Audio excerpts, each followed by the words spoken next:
And here we are with everything out of the box. But firstly, you can see that some stuff are different from the first part of the video. That's because I did that first part of the video like about a month ago, and then I was pretty busy with things. I'm just getting around to doing the rest of the video now, so bear with me. Of course, we have the dash arena here, which is fantastic. It does come off. I didn't place it down completely because I was moving, so I did have to take this apart. But you know, I'll do that some point later. Now the dash stadium is pretty interesting because it does have 3 holes, but if you look, one side it does have a ridge, the second side does also have a ridge, but the third side doesn't. So the third part is where the Beyblade can just simply go through, and a lot of people haven't liked that. A lot of customized versions of this arena do have this part patched up as well, but the original one doesn't have any ridges here. Okay, so you can easily knock out a Beyblade. The main plate area here is also smaller, as you can see, because it does have this ramps here. So the main battle plate here is smaller, even though the Beyblades are slightly larger. So, you know, it's an interesting arena to say the least. It's not what most people would say favorite, but it is different. It is also an arena that we've only seen in this set. We haven't seen it anymore, at least not from Takara Tomy. So, you know, it's cool to have it in the collection. We'll see if we like it or not. And of course, if you put the top part on, you can also see that the protective area here, the pocket, is smaller where there are ridges, but much bigger on the part where there's no ridge. So, you know, it is made it this way to specifically make the Beyblade come out more easily. So we'll have to test those out. And now let's take a look at these launchers real quick. There is an L and an R. This is the R, this is the L. These aren't like the previous string launchers or the string launchers that came after it. These are only single spin. You can't change their modes. That said, they are sparking string launchers, so they do have this sandpaper with flint. These pillars are made of flint, and there's a sandpaper so that if you launch it, you do see sparks like that. That said, these are probably reportedly the more fragile launchers. They do break more easily even though they're single spin, but you know, it is still really nice that they gave us this. I think this is the last complete battle set that they gave us, because it does come with 2 string launchers and 2 Beyblades and the arena. The battle sets that came out after these for Dynamite Battle, they have come with light launchers instead of string launchers, which, you know, is not too fun, especially with Beyblades that are as heavy as Dynamite Battles. And the ones that did come with string launchers, it was only 1 string launcher and 1 Beyblade. So, you know, this is technically the very last battle set that was complete with string launchers and everything. But yeah, now let's go and talk about the Beyblades. These are 2 of the 3 limit break Beyblades, the third one being Lucifer, the end. So let's take a look at Helios first. This is Helios Volcano O Zone Dash plus Z. It's a mouthful, but here we go. Let's talk about each piece. The chip, of course, is Helios, and it does have a metal core there, which adds a tiny bit of weight to the chip, which is fantastic. It is a left spinning chip, just like the blade here is a left spinning blade. That said, this blade Volcano is a very interesting one. You can see that it does have a mechanic here. This is its limit break mechanic, and it only works, of course, with the limit break disc, which is O. And here, if you see, it locks like that. If you spin all the way, it locks. You can see that there is a spring here. It is pretty hefty. The way it works is that the limit break disc does have this metal part, and you can see that there is this plastic tab here. So once it gets to a certain point, with the first click, it will make the blade spin with all that traction here, making a pretty decent attack or counter attack, because it will be right after you get hit there, right? So I don't know if you'll be able to see very well. I think we'll have to assemble the Beyblade. We have assembled and clicked the mechanic there. So the moment we get one click, it should spin all the way.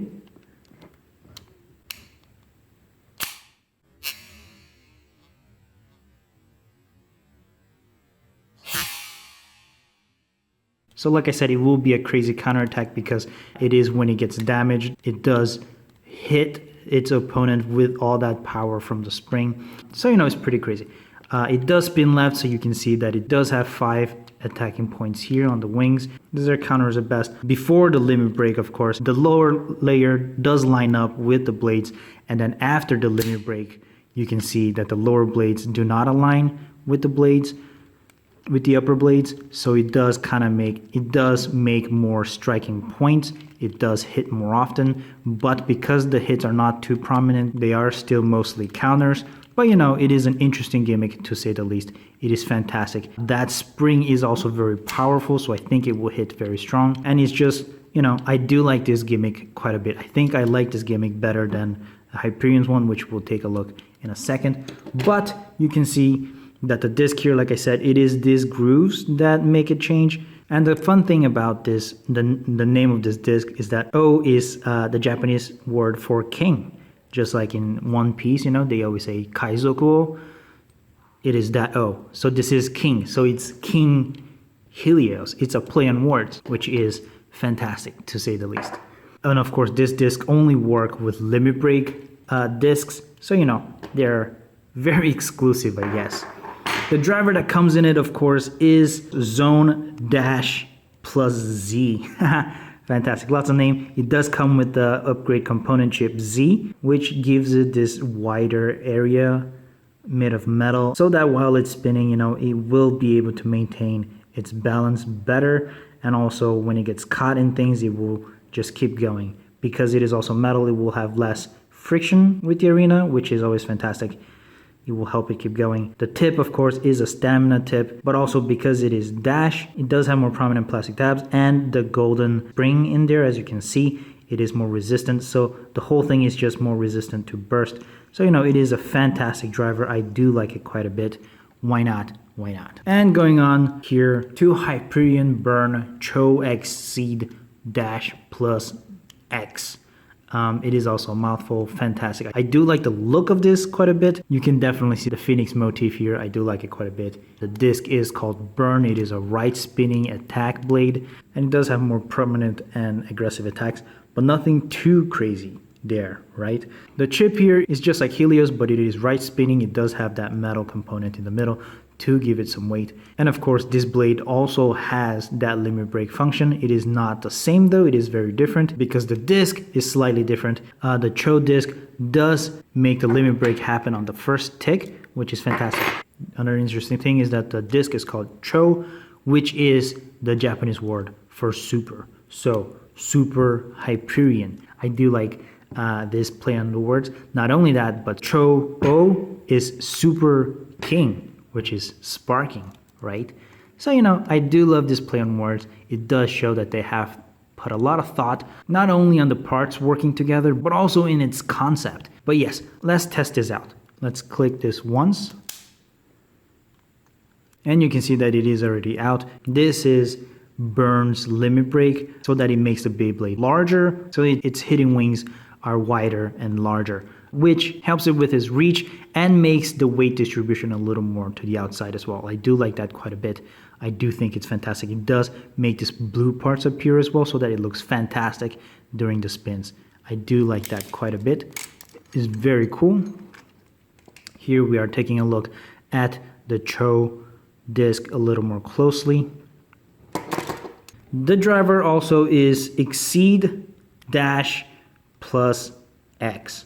The X upgrade component, of course, make this so that it is not free spinning. The tip is also rubber flat so that it will be more aggressive and it will have a crazier pattern, but it will still have this wider piece, which will be able to help with the movement when it gets caught and everything, but still keeping it somewhat aggressive.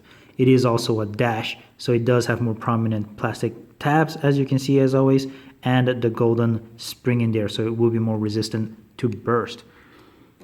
And yeah, these are the parts. Let's assemble them, test them out, and of course battle them in this new arena.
And that's it, folks.